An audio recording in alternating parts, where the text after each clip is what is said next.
Hey Channel Insiders, welcome back to Channel Insider Partner POV, your source for untapped opportunities and unfiltered opinions in the IT channel, all to help you make better business decisions. I'm your host, Katie Bavoso. Hey, exciting announcement here. Get ready for a first-of-its-kind recognition program from Channel Insider. This list honors best-in-class channel partnerships and is 100% nomination-based, sourced directly from vendors and solution providers themselves. Stay tuned, applications coming soon. Okay, now back to the interview. My guest today is Richard McKinnon, CEO of DVBE Technology Group, a solution provider business helping to implement automation into government organizations across the US, Latin America, and beyond. Richard says many of his customers have legacy systems or bought too much technology during the pandemic. Now they need help augmenting operations while staying on budget. That's where Richard and his team come in. Richard, welcome. Thank you very much for having me here today. You got it. Thank you so much for being here. I have to make sure that before we start with anything else, while you do have 28 years of service in the technology industry, you are also a U.S. military veteran, and I just want to thank you for your service and your time spent dedicated to the country. Thank you so much. Thank you. It was an honor. Yeah, I was a U.S. Navy hospital corpsman. Actually, I'm a disabled vet. I thought I was going to do all my service in the military. I absolutely loved it. But I got injured. But out of that, I've been able to give over 3,000 veterans jobs in the process. So that is something you take the good with the bad. But I've been honored to be able to do that aspect of business out of it. And I'm really big in helping in the VA and donating my time to events and stuff that happens in the veteran community. I love to hear that, Richard. And I love what you have to say about you thought that was going to be your whole career. But it is interesting how when one door closes, another one opens. And I think that you've really been called on to do what you needed to do to be able to give people jobs and to serve people in a different way. So I think that's a really special story. You mentioned being a disabled veteran. Does that play into the name DVBE? Yeah, I was thinking, I had my other company, Technical and Management, for almost 14 years before I started DVBE Technology Group. And I wanted to do something different, but I needed a unique name. So at the time when I did it, I Googled it, and the only thing that pulled up for DVBEs was the actual certification for state and federal certs.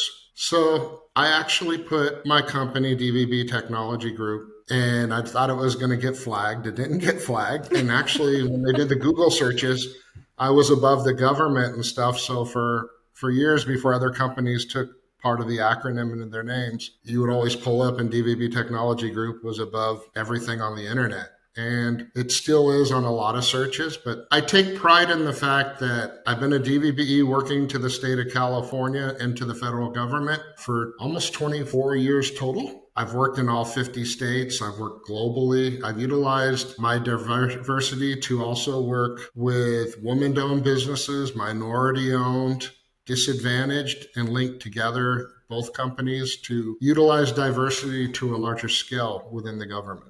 That is so incredible, Richard. I really enjoy hearing about that. All 50 states and all of these organizations that you were able to touch and help and serve. Let's go from there to talk more about DVBE Technology Group. For the audience that doesn't know you, would you mind giving us a description of what kinds of solutions and services you offer? And talk to me just about what you do. Thank you very much. So for years, I was always known strictly as a staffing company, because we provided top quality engineers. We would also diversify in areas of risk management, compliancy, but push came to shove, it was always staffing. And a lot of times it still is. So we have a staffing as a service practice, but our focus on a lot of the stuff we do now is based on automation. And the reason that is because during COVID, and especially nowadays, government has budgets and they don't spend as much as they did during COVID, and they all have deficits. Everything needs to be automated. And they overbought products. They overbought by thousands and thousands. And now all those bills are due, and none of them have the budgets to pay it. That's what's happened. They bought licenses, hardware, software, you name it. Some products, they bought 4 products that were for the same tool, because they didn't know what to do, because it was the first time everything happened at once and people were being moved from their office to home. And how do you do that? And how do you manage that? So what we do now is we take automation and we link it to three areas of cyber, AI, and digital transformation. And everything is about data compliancy, and we focus in those areas. And for example, last week was a great week for me. In 4 days, I had 17 different meetings with different state and federal agencies from around the country. So that was a really good week. And I think out of that, I was in 9 different states last week for meetings, and it's opened up a lot of doors. But for me, lately, the focus has been about automation. And I've taken that automation service and linked it to those 3 pillars. Talk to me more about those pillars. You've mentioned these government organizations. Tell me, who are your typical customers? Talk to me about those specific organizations and who you typically hear from when they reach out for your services. Over the years, what I've done is I've built relationships with CIOs from different states, learned where they went to college, where their kids are doing, where they played football. I've done it. I've tried to make it more about the human aspect of it more than the business aspect of it. But like for last week, I had meetings with the head of Nevada, that reports directly to the governor. We had a meeting with the head of South Carolina, which reports directly to the governor. The CIOs of transportation, state hospitals, Department of Industrial Relations, social services, areas like that. I built relationships with. All my relationships are all C-level. With that said, tell me a little bit more about how far and wide DVBE Technology Group offers services, because you've just mentioned a lot of states and different organizations within those states from all over the U.S. So are you only focused on U.S. business, or does it go wider than that?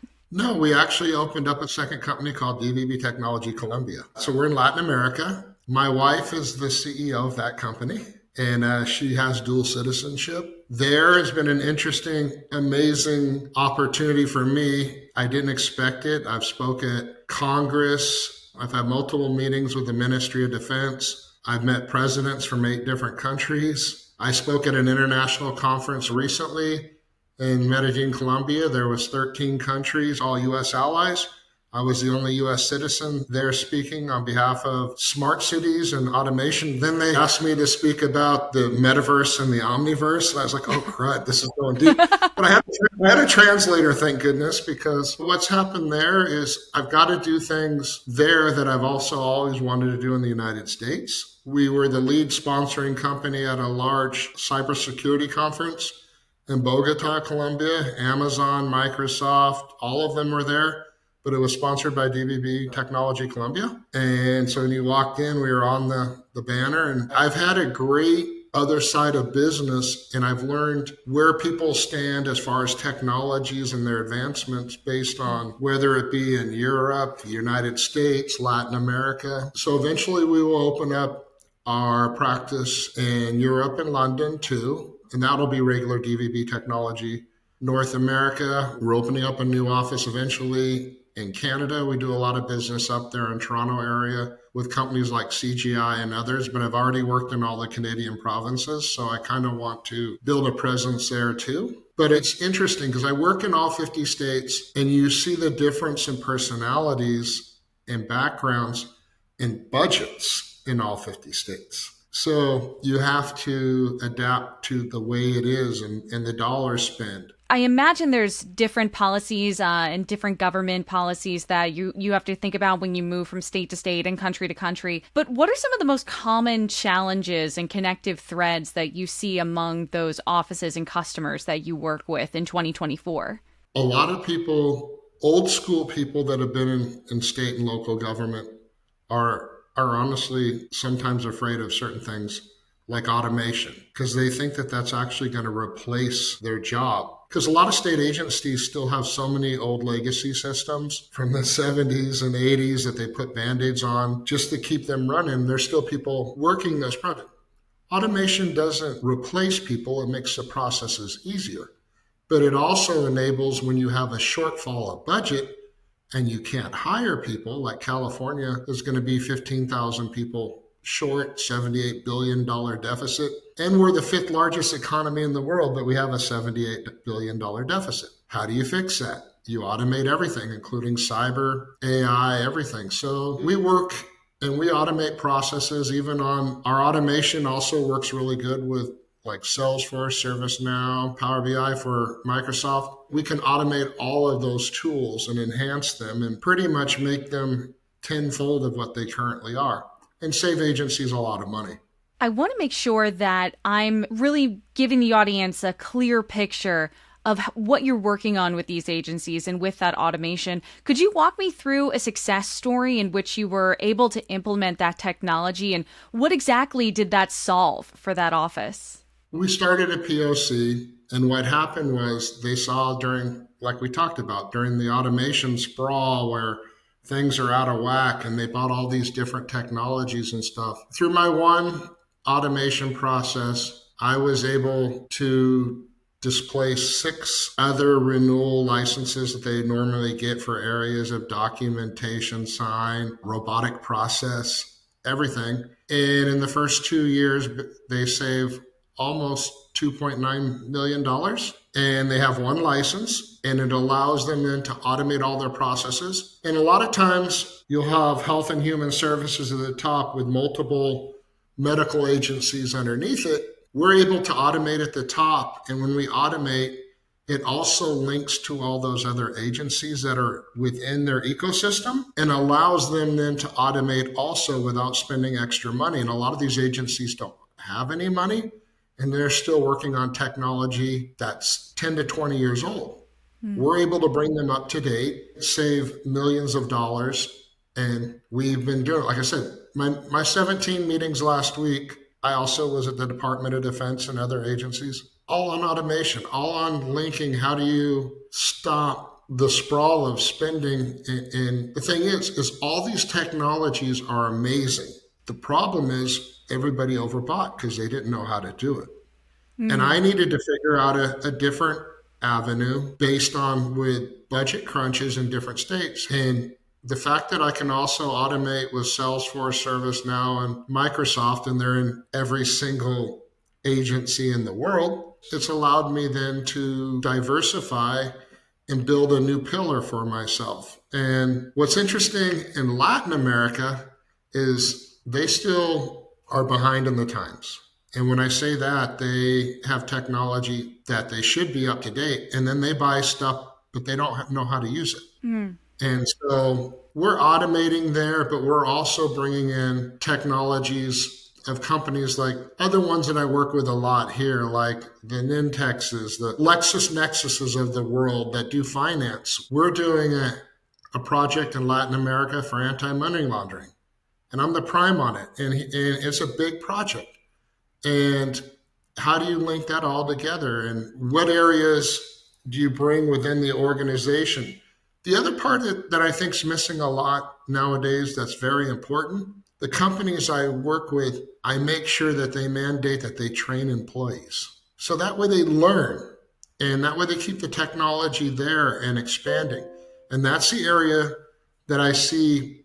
It's huge in the state of California. It's huge in other states. They don't get the training, but they purchase the product. We were doing an AI project in Latin America. One of these agencies publicly went on LinkedIn, oh, we bought all these drones, state of the art.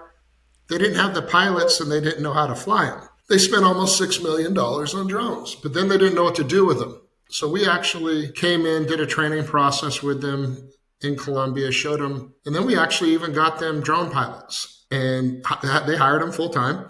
But then we added our artificial intelligence to it. But I'm getting to do cool projects, taking internet into the jungle and doing all kinds of things that I always wanted to do. And so we're using satellites and everything, linking them to cameras and drones and linking them to IoT devices to bring it down to the ground through the jungle and the trees. And we're getting to do some cool stuff. And something I'd like to talk more about, you mentioned it way back in the beginning, and it's been a constant theme throughout this interview, you measuring that human aspect, those human relationships and that interaction with your customers, with your peers, with your contacts in your network. Can you talk to me a bit more about an example of how you measure success as a company and as an individual in this space? People can't do everything. And for the first time in my life, I've learned to delegate. Because I've always wanted to be hands-on with everything. And I think I owe a lot of that to my wonderful wife that I got married, and she gave me wonderful daughters that I never had. But what happened was it's taught me to go back to where I was and how I was raised. Now that I'm a dad and a husband, it's just kind of changed my focus. But I've always been blessed as far as relationships. I have no fear speaking in front of thousands of people. I have no fear meeting the highest level person. Like I said, I got to meet 8 presidents in 8 different countries in a 2-day window. And for me, it was amazing. I'm blessed in the fact that I get to have fun at what I do. A lot of people don't know. For example, my CFO, Lisa Hibbard. No one knows. She actually is my big sister. Well, I have one sister, only her, one sibling, but she's been with me for 24 years. She's the CFO. We've put hundreds of millions of dollars through our businesses, never been off by a penny. She's the best I've ever seen in my life. Our VP of Operations, Sharon Croft, I've known her since 2001. We did business together. She's been with me now for almost 10 years. And then, of course, Mary. Everybody doesn't know, but Mary's my mom. When my dad got cancer years ago, I actually made her quit her job at the county, and I made her a partner in my company.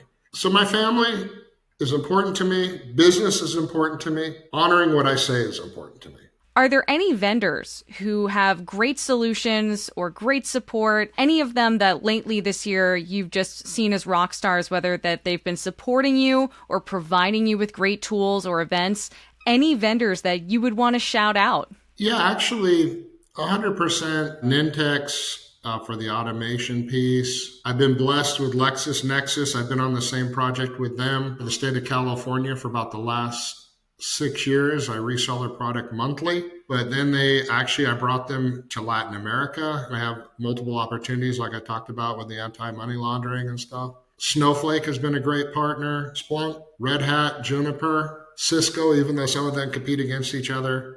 NetApp's always been good to me this last year. Yeah, and even one of the implementations I had on one of the projects, Pega, was really good too. And Dell, because Dell's been really good. I've sold millions of dollars in Dell in the last year on multiple projects, and the California team's been really good.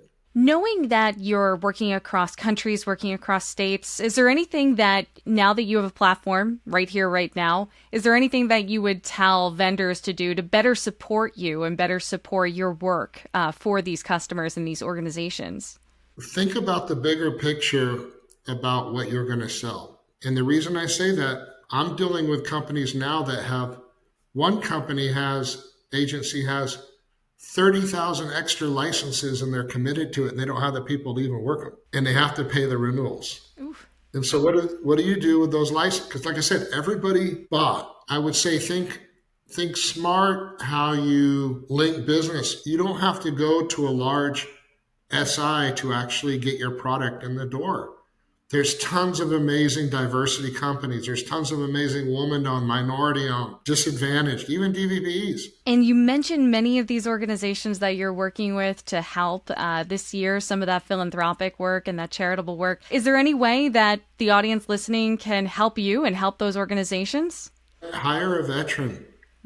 Give a diversity person an opportunity. Teach technology to anyone. There's so many people in our own backyard that if given an opportunity or learning something it doesn't matter whether they're man, woman, whatever. It doesn't matter. It's about teaching our own. Before I let you go, I'd just like to know if we'd like to reach out to DVBE Technology Group as a customer to learn about your services and how us as end users can get help from you. Where can we go to find out more? Well, you can email me directly at rmckinnon@dvbetg.com or just go to dvbetg.com and we have all our contact information for everyone on the website and also ability to reach us. And if you're someone looking for a job, go ahead and send your resume. And if I can't find you anything, I will find someone that can help you.